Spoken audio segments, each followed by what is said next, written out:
So come with me to Romans 7, verse 1. We're going to read the first 6 verses. It says, "Do you not know, brethren, for I am speaking to those who know the Torah, that the Torah has jurisdiction over a person as long as he lives?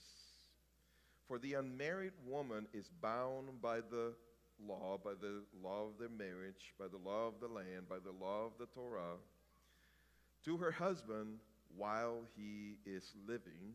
But if her husband dies, she is released from that law concerning the husband. So then, if while her husband is living, she is joined to another man, she shall be called an adulteress. But if her husband dies, she is free from the law, so that she is not an adulteress, though she is joined to another man." Verse 4. Therefore, so he gave the illustration, now he's going to go into a little bit of application. "Therefore, my brethren, you also were made to die to the law through the body of Messiah, so that you might be joined to another, to him who was raised from the dead, in order that we might bear fruit for God. For while we were in the flesh, the sinful passions which were aroused by the law were at work in the members of our body to bear fruit for death. But now we have been released from the law, having died to that which we were bound, to that by which we were bound, so that we serve in newness of the Spirit and not in oldness of the letter." Well. Here we have it, verse 4. Let's read verse 4 again. "You are also made to die to the Torah." What are we going to do with this? I find that the best way for me to help us understand what this verse, what this passage is saying, is to explain what Paul is saying in Ephesians 2, beginning in verse 11. So come with me to Ephesians 2, beginning in verse 11. We're going to come back to Romans 7 for a little bit towards the end, but we will pick up Romans 7 next week when we have a greater understanding of what Paul is saying, what Paul's theology actually is. So today we're going to deal primarily with Ephesians 2, verses 11 through 16. So it says, verse 11, "Therefore remember that formerly you, the Gentiles in the flesh, who are called uncircumcision by the so-called circumcision, which is performed in the flesh by human hands, remember that you were at that time separate from Messiah, excluded from the commonwealth of Israel, and strangers to the covenants of promise, having no hope and without God in the world. But now, in Messiah Yeshua, you who formerly were far off have been brought near by the blood of Messiah.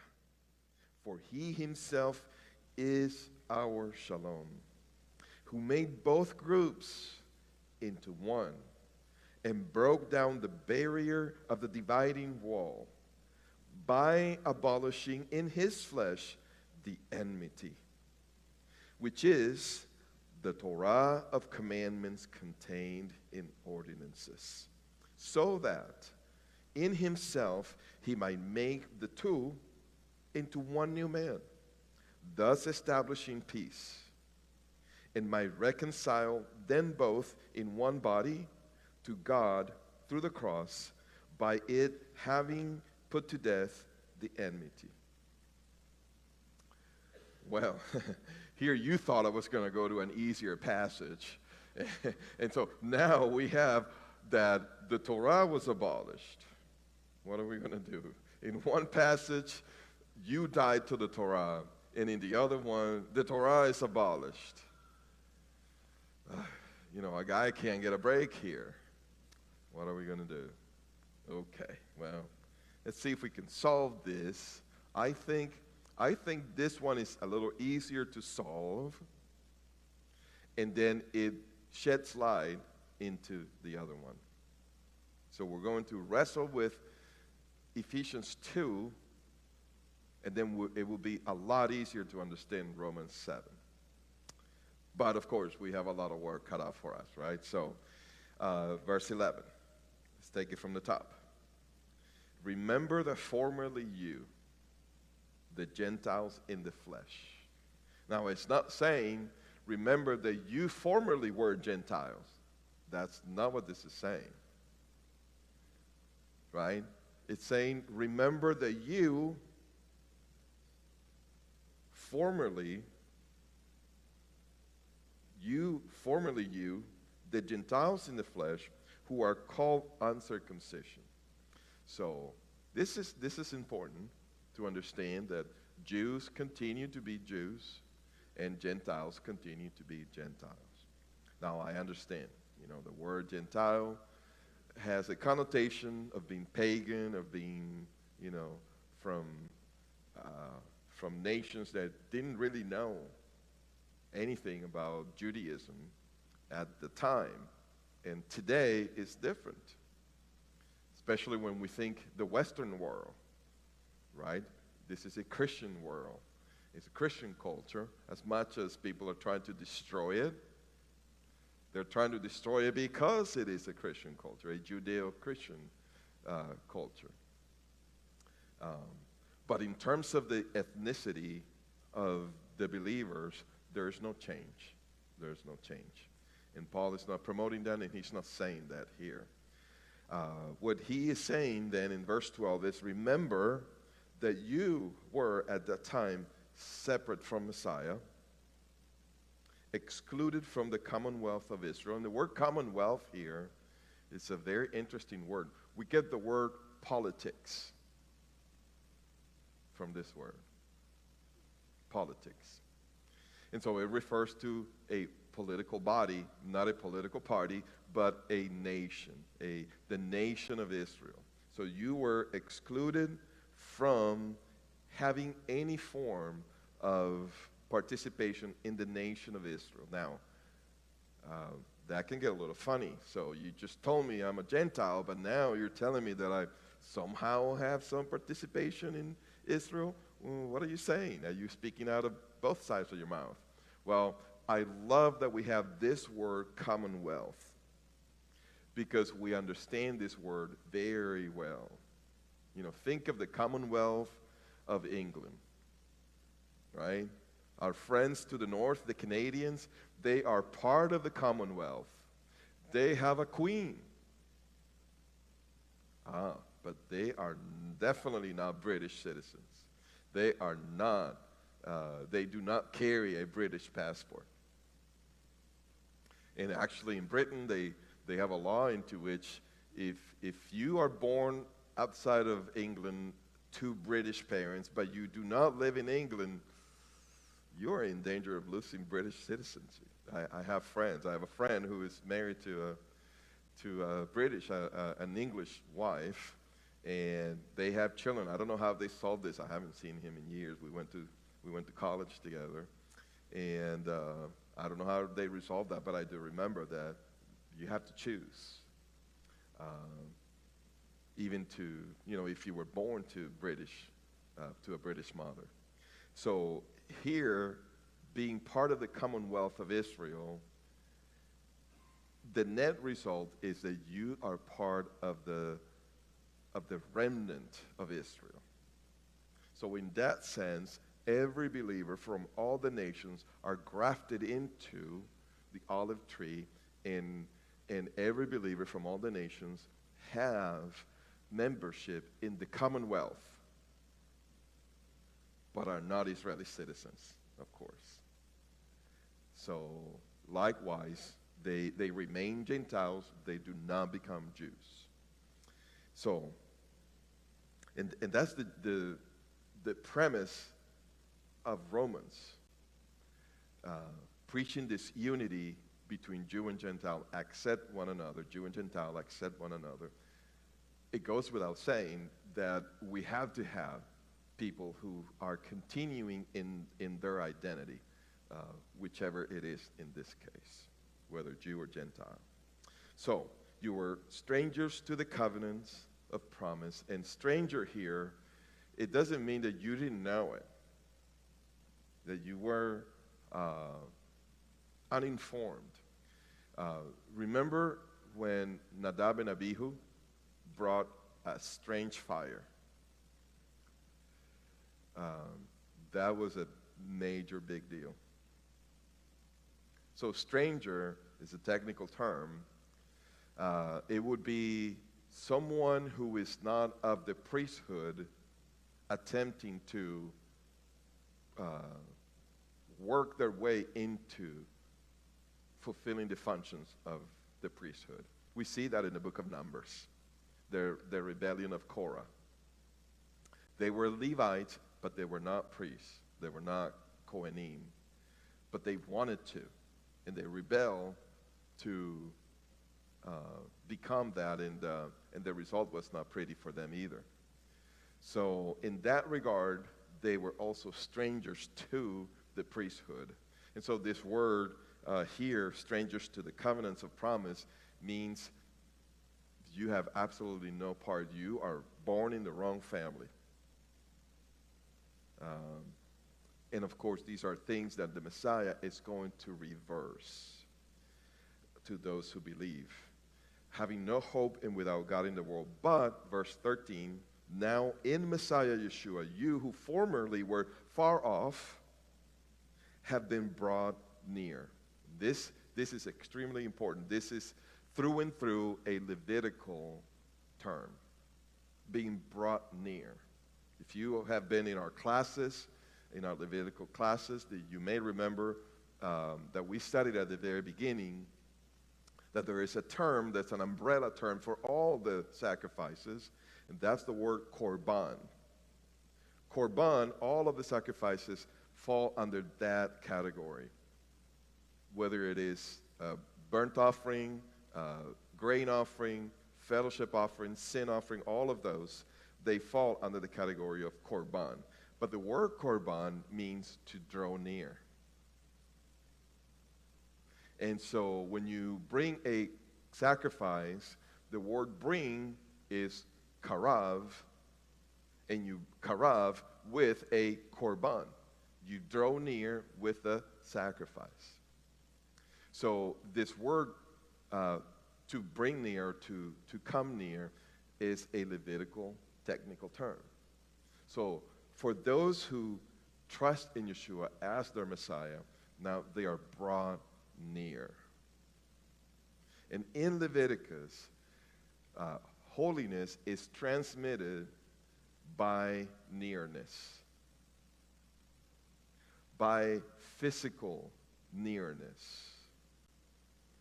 And in the spirit realm, it is also true.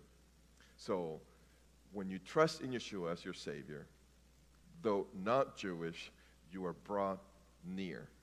You're brought near to God, so you are sanctified.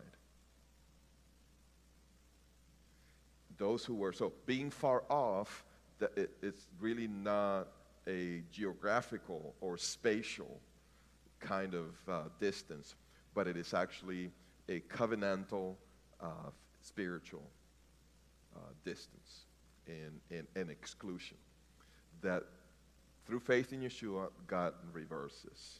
And it brings believers near by the blood of Messiah. Verse 14. Here's where our troubles begin, right? For he himself is our peace, who made both groups, Jew and Gentile, into one and broke down the barrier of the dividing wall. That's where we begin to have the problems. The barrier of the dividing wall. How did he do that? Verse 15. by abolishing in his flesh the enmity. So this barrier, this dividing wall, and this enmity, he is going to abolish. They're one and the same. Barrier, wall, enmity, it's one thing. And he's going to abolish it. But then it says, verse 15, this enmity, which is the law of commandments contained in ordinances. So everything was perfect, fine, great, up to now. Now, this seems to be telling us that he is going to abolish this enmity, this dividing wall, this barrier, and it seems like the barrier is the Torah. How can it be? How can the Torah be such a bad thing? All right, let's keep reading. So that in himself he might make the two into one new man, thus establishing peace, verse 16, and might reconcile them both in one body to God through the cross, by it having put to death the enmity. Put to death the enmity. But the enmity seems to be saying that it is the Torah. And he says he put to death the Torah then. Wow. Okay. Let me quote to you a typical explanation of this passage. Okay, this is what you will find typically in commentaries. It says that Yeshua rendered the law inoperative. That's one of the meanings of the word abolishing. So in the Greek, this word can mean, in verse 15, that he abolished in his flesh the enmity. To abolish, it can mean to render inoperative. So imagine that you are trying to start your car to go home, and your car is inoperative. In other words, it broke down. It won't work. It won't start. So that's what it seems to be saying, that Yeshua, in his flesh, he made the Torah to not work. He did something that now the Torah is inoperative. In terms of, well, let's keep reading the explanation. So he rendered the Torah inoperative in believers' lives. Jew and Gentile were enemies because the former, meaning the Jew, sought to keep the law with its commandments and regulations, whereas Gentiles were unconcerned about them. I don't know if you get this, but what this is saying is Gentile, good. Jew, bad. The problem is that the Jew wants to observe the law. That's the problem. The Gentiles were here. They were not the problem. They were unconcerned about the law. It keeps saying this difference was like a barrier between them. You know, that one wanted to observe and the other one didn't. But now that the law has been rendered inoperative, and he quotes Romans 10:4. You know Romans 10:4. Well, Romans 10:4 says that Christ is the end of the law. That's what Romans 10:4 says. Christ is the end of the law. So he quotes Romans 10:4 saying, you know, now, which means, by the way, now we have an extra problem. I'm like Elijah here, right? I wanna offer a sacrifice, but I'm saying to the guys, pour more water on it. Then I'm gonna call for the Lord, bring fire, and burn the whole thing. All right, let's see what we can do here. Because now we have another verse that's a problem. I mean, what do you mean that Christ is the end of the law? Okay, we're going to solve that. We're going to solve that. So, but the commentary says, now that the Torah is inoperative because Christ is the end of the law ended, Jewish-Gentile hostility is gone. Voila. Some translations give the idea that the law was an enmity, or was the enmity. But that is wrong. So he's going to help us here, right? He's going to explain himself. The law was the cause of the enmity. I don't know, Mr. Commentator. I think he's splitting hairs here, trying to save face a little bit. So the law is not the problem. The problem is that the law causes this enmity. And so he says that Christ destroyed the barrier, the hostility, right? Because it says at the end of verse 16 that he put to death the enmity. So he destroyed the barrier, the hostility, by making the law inoperative.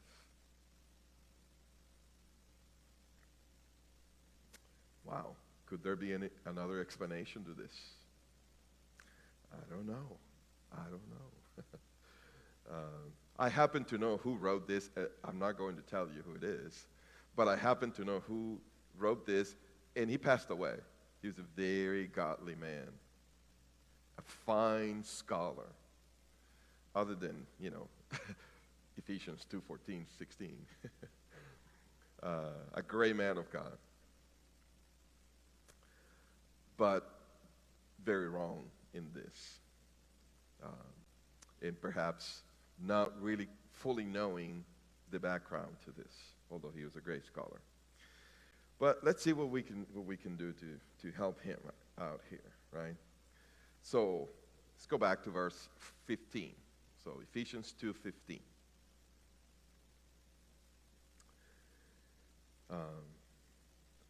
By abolishing in his flesh the enmity. Abolishing in his flesh the enmity. Okay. Let's take a look a little bit at this word abolish, to abolish.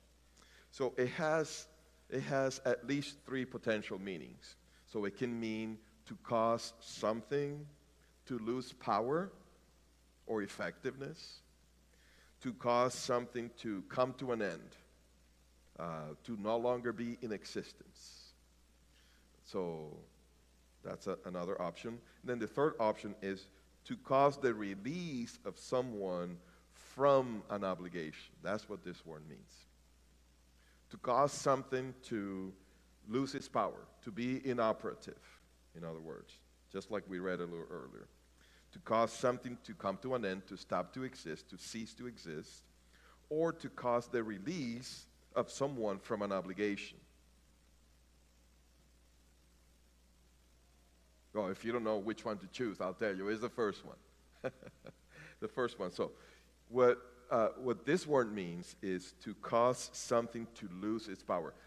It has all these shades of meaning, but in this particular context, it's not obliterating it in terms that it doesn't exist anymore. It's not releasing anyone, but it is losing its power. So it seems to be saying that Yeshua abolished in his flesh, which really means in his death. In his death, he caused the Torah to lose its power and its effectiveness. Because that's the enmity. That's the explanation. So the problem is, let's explain it first, and then we come to a conclusion.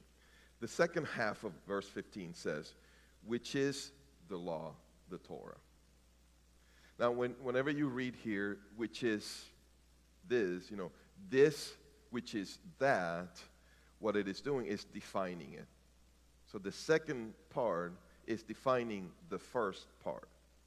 So the enmity, he abolished the enmity, which is, So the enmity is, so Paul is giving us the identity of what the enmity is. We don't need to guess. He's already giving it to us. The enmity is, and he follows, the law of commandments contained in ordinances. Let's go word by word here. The law, that's the standard word for the Torah. In the Greek, it's nomos, the law. Commandments, the standard word for the commandments of the Torah. Yeah, we're running out of options here. How are we going to get out of this? Well, it's the word ordinances. That's the key here. The word ordinances. You know this word. In the Greek, it's the word dogma. As in, don't be dogmatic about it. Dogma. As in, the dogma of the church. Dogma. Come with me to Colossians Chapter 2 to now understand this little word a little better, because this is the key right here. Colossians 2, we're going to read verse 14. Colossians 2:14. It says, having canceled out the certificate of debt consisting of decrees against us. Consisting of decrees against us. This word decree in the Greek is dogma. Dogma. So, having canceled out the certificate of debt consisting of dogmas against us, which was hostile to us, think of enmity, which was hostile to us. And who is us here? Well, at the very least, it's Jew and Gentile. Paul is including himself. So at the very least, this dogma, these decrees, they are our enemies. Think of the enmity in Ephesians 2. So, which was hostile to us, and he has taken it out of the way, having nailed it to the cross. These dogmas, he nailed them to the cross. Jump with me to verse 20. Same chapter, same book, verse 20. Colossians 2:20. If you have died with Messiah to the elementary principles of the world, why, as if you were living in the world, do you submit yourself to dogmas? Why do you submit yourself to dogmas? It may be appropriate here to define this Greek word dogma. The dictionary says that this one means a formalized set of rules. A set of rules. That's what dogma is, a set of rules. And here in Colossians 2:20, to submit yourself to dogmas means to put yourself under obligation by rules. To put yourself under obligation to the rules. Even the Catholic Church will make distinction, and they will tell you that their dogmas are the man-made doctrines, or not doctrines, I shouldn't use the word doctrine, because they make a difference between doctrine and dogma. And so the doctrine is what they derive from Scripture directly, and then the dogma would be how they are, the traditions, how they are telling you that you need to believe and behave. So there is no dispute that dogma refers to man-made traditions and commandments. And it says it right here. See, if we continue reading in verse 21, it says, do not handle, do not taste, do not touch, which all refer to things destined to perish with use, in accordance with commandments and teachings of men. There it is. In accordance with commandments and teachings of men. That's what dogma means. commandments and teachings of men. Verse 23. These are matters which have, to be sure, the appearance of wisdom in self-made religion. Yeah, it's man-made religion. And self-abasement, you're denying yourself. Don't touch, don't eat, all of these man-made commandments. In self-abasement and severe treatment of the body, but are of no value against fleshly indulgence. Meaning, these commandments, what they actually do is that they provoke you to indulge yourself, to break those man-made commandments and indulge yourself. That's the effect that they have.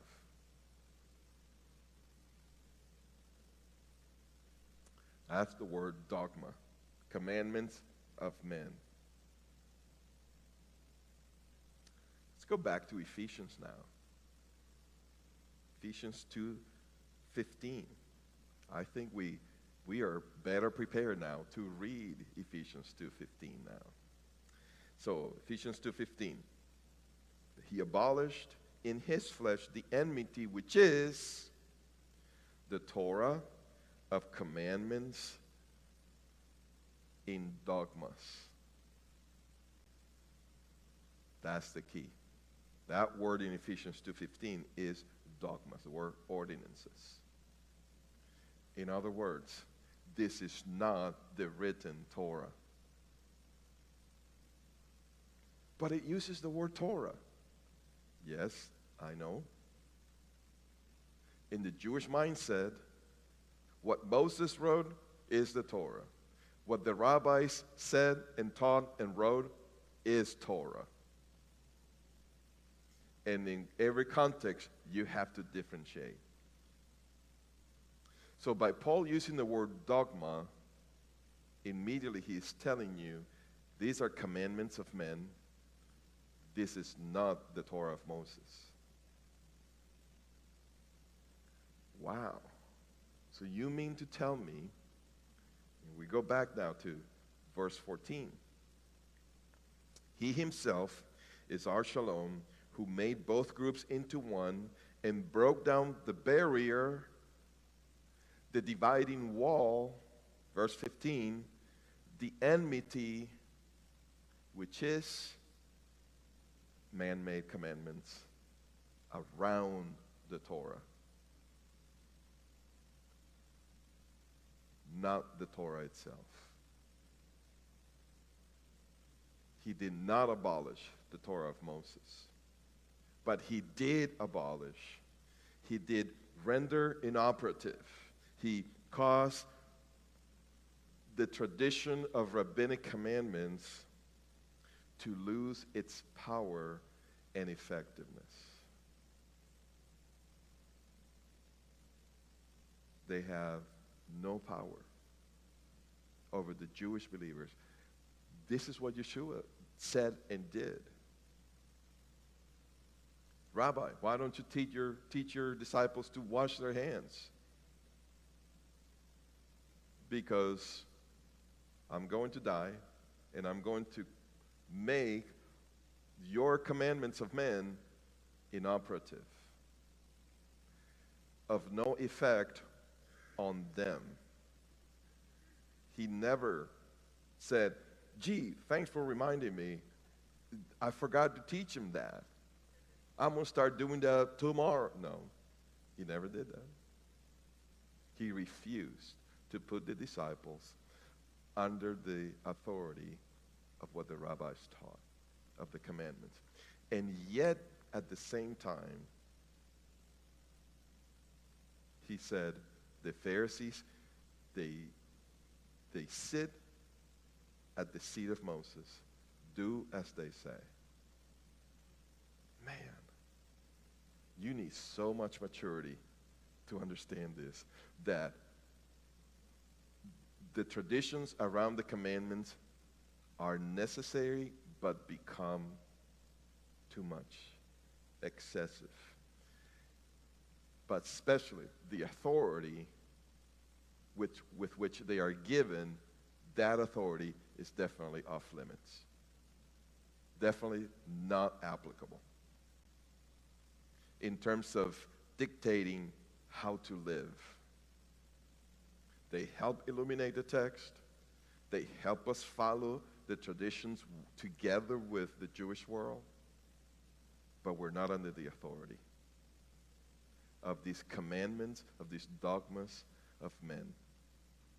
And we should not seek to put ourselves under that authority. That's what Ephesians is teaching. That is what what was the barrier that Jewish people following in this tradition that we see in the book of Acts chapter 10 and 11 with Peter, with a vision from God himself telling him to go and enter the house of Gentiles, and he still can't bring himself to do that. Not because he was following the word of God, but because he was still working out this whole deal of where are we as Jews, where are we at in terms of the authority of what we've been taught that we can and cannot do, how to observe the commandments, and how to relate to our non-Jewish brethren. And God came to teach him in a powerful and graphic way. This is what Yeshua did. He took you out from under the authority of that teaching. It is necessary to understand that for Jew and Gentile to continue living in their identity and have unity, to understand one another, to accept one another. This is exactly the same that Paul is teaching in Romans 7. So come back with me to Romans 7, if you will.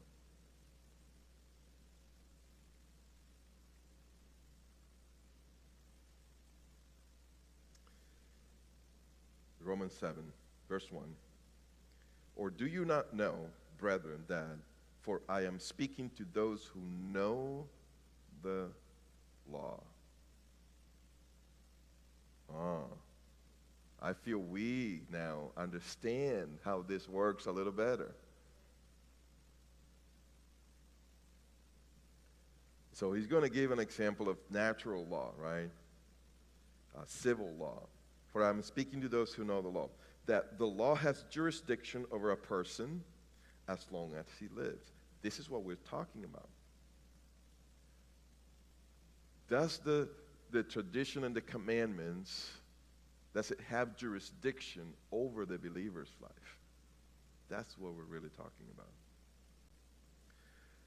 Verse 2, for the married woman is bound by law to her husband while he is living. But if her husband dies, she is released from that law concerning the husband. Remember the word to abolish? Guess what? Is the same word translated here, release. That was one of the readings, one of the meanings that I read to you. It says, to cause the release of someone from an obligation. In this case, the wife, the widow, is released from that obligation under law to her husband because he died. So then, verse 3, if while her husband is living she is joined to another man, she shall be called an adulteress. But if her husband dies, she is free from the law, so that she is not an adulteress, though she is joined to another man. And Paul is going to use this to explain to us that you have been joined to another man. So you are not under the jurisdiction of the law of the first husband. Going back to rabbinic authority, it's like being a widow, already remarried, and wanting to go back to the first husband. Like, no. This is not possible. This cannot exist. That's not how this was designed to work. Verse 4. Therefore, my brethren, you also were made to die. So in the example, the first husband is the one who dies. But what if it is the wife who dies? What would happen? This will be very interesting, right? What would happen? The woman dies, but then she comes back to life. Is she still married to that old guy? Okay, I digress. Therefore, my brethren, you also were made to die. It is you who were made to die to the law. To what law? To the Torah. Okay, now we are wise readers. Now we ask the question, okay, what law is he talking about here? Is he talking about the law of Moses, the written Torah? Or is he talking about the rabbinic authority interpreting the Torah? You also were made to die to the tradition and the authority of the rabbis through the body of Messiah, through the death of Messiah. Remember, Ephesians 2, he abolished the enmity in his flesh. Here it says, in his body. Same thing, his death. So that you might be joined to another, to him who also died and rose from the dead, right? Who was raised from the dead, in order that we might bear fruit for God. For while we were in the flesh, the sinful passions which were aroused by the Torah, and let's go very quickly, Mario, to Colossians 2.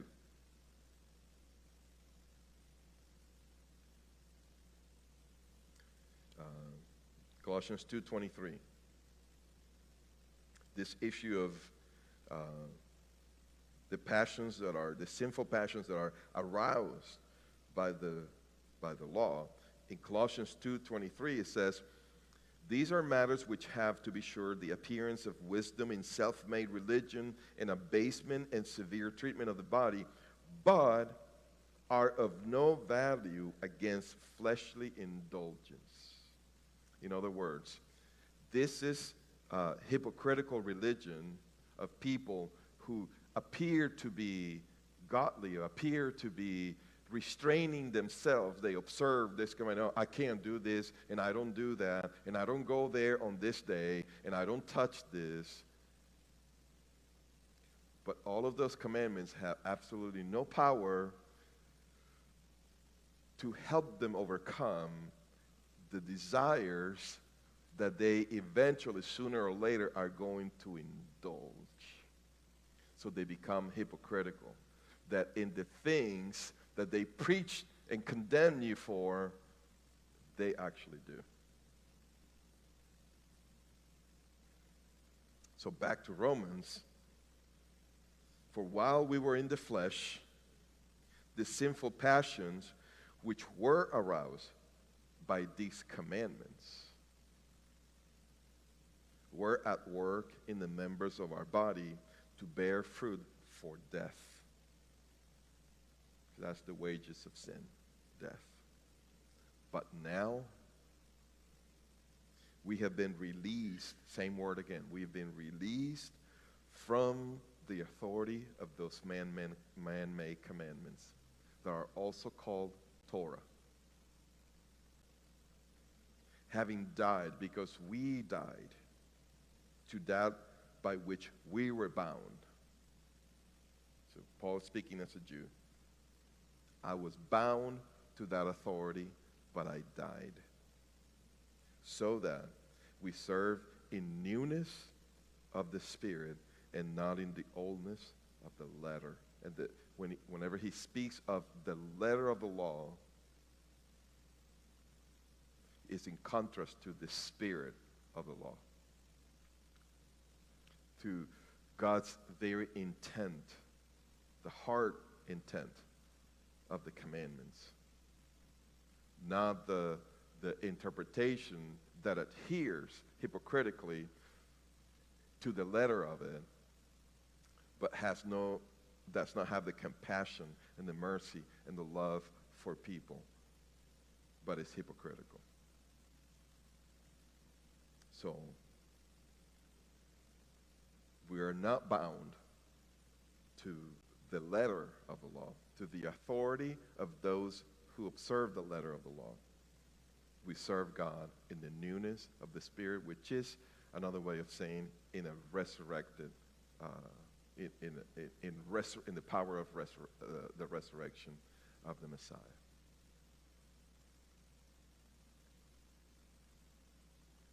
That's his theology in Romans and in Ephesians. And he's making this point over and over and over because that was a big problem. We see it all through the book of Acts. We see it in Galatians. It is here in Romans. It is the background of why he is writing what he's writing to the Romans. Romans isn't simply justification by faith. It is justification by faith in the context of all this Jewish background and the temptation that it presented for Gentiles specifically to put themselves under the authority that has no jurisdiction for Jew or Gentile. This should help us, for us to avoid the temptations to even in some ways to put ourselves under these kinds of teachings that are all over the place on the internet, that from time to time find their way to our congregation and to every congregation, that we, with maturity, may be able to love people like that, try to help them, and quickly deal with the whole spirit that they want to bring and impose, to not give that kind of teaching and that kind of spirit any room to affect our congregation. We have a big target painted on us as a movement that is trying to restore this incredibly important truth of Jew and Gentile accepting one another and living in their calling and in their identity. We are at the very forefront, so we are attacked on many sides. And this is one way that not only us, but we see it, even Paul himself dealt with this on an ongoing basis. So, this gives us an understanding and a maturity, a maturity as we read the scriptures. Let me conclude with Romans 10:4, because Romans 10:4 was very important to me personally. When I made the decision, as you know my story, I found out about the Jewish background of my father and my family through them being full-bred Spaniard on both sides, my father, with plenty of Sephardic last names. I realized, after 4 years of researching this, I realized this is true. And this is an identity that was stolen from us. And now it's in my hands whether I'm going to pass it along to my children or not. Now it's up to me.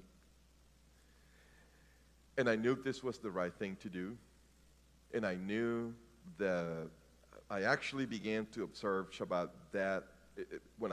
this came about through my last conversation I had with my father. He had cancer and passed away 2 weeks later. And it was a Friday. And that very same evening, I began to observe Shabbat and to observe dietary laws. And I did it in faith. I said, Lord, I know this is right. I feel this is right. My theology up to this point was exactly the same as the commentator I just read to you. But I knew there had to be an answer for the theology because I knew this was right. So I began to observe Shabbat and eat kosher in faith, knowing that God was going to show me through the scriptures that this was the right position and the right way to believe. The next morning, it was Shabbat, and I began studying, and I came to Romans 10. Romans 10:4. The end of the law is Christ.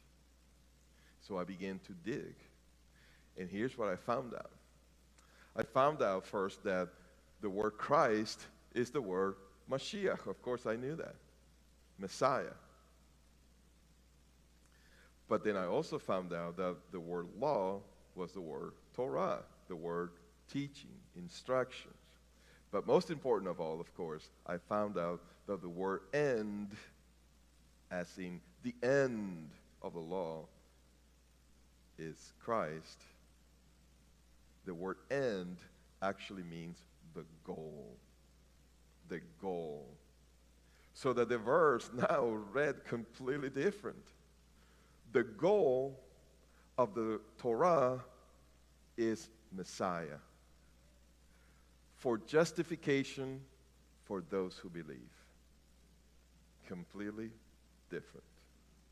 I felt so vindicated by the Lord that I had began to obey him in faith, and he backed me up by giving me the biblical basis for a theological transformation. And he did that for me. And that's what I'm trying to get us, all of us, to experience and to pass along to other people and help other people. To have a theological transformation that is biblically based. And yet it has maturity and is healthy. And does not get confused with Jewish tradition and rabbinic authority.